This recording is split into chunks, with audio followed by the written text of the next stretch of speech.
పండగ సీజన్ కదా, ఇప్పుడు నేర్పించడానికి కుదరదు అంటే ఇంటి దగ్గరనే స్టిచ్ చేస్తుంది. నా దగ్గర టైలరింగ్ నేర్చుకునే అమ్మాయి.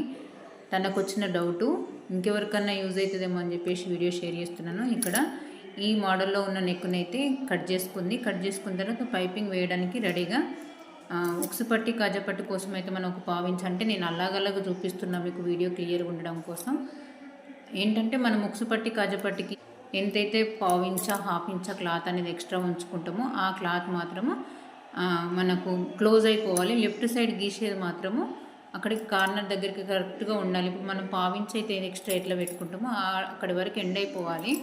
ఇటు సైడ్ లెఫ్ట్ సైడ్ వచ్చింది మాత్రం చిన్నగా కోన్ షేప్ లాగానైతే రావాలి. ఇటు సైడ్ మాత్రం రాంగ్ సింబల్ పెట్టేది మాత్రం ఉక్సు పట్టి కాజపట్టి వేసేదానికి మాత్రమే అది రైట్ అండి. ఈ వీడియోలో మీకు క్లియర్గా అర్థం కానట్టయితే కామెంట్ బాక్స్లో కామెంట్ చేయండి. ఫుల్ వీడియో ఒకటి స్టిచ్చింగ్ చేసేటప్పుడు మీకు క్లియర్గా చూపిస్తాను. ఎందుకంటే ఇలా ఎందుకు వేసుకోవాలి, ఇట్లా ఎందుకు వేసుకోవద్దు అనేది క్లియర్గా షేర్ చేస్తాను. ఓకేనా? వీడియో నచ్చితే లైక్ చేయండి. మరిన్ని వీడియోస్ కోసం మన ఛానల్ని సబ్స్క్రైబ్ చేయండి.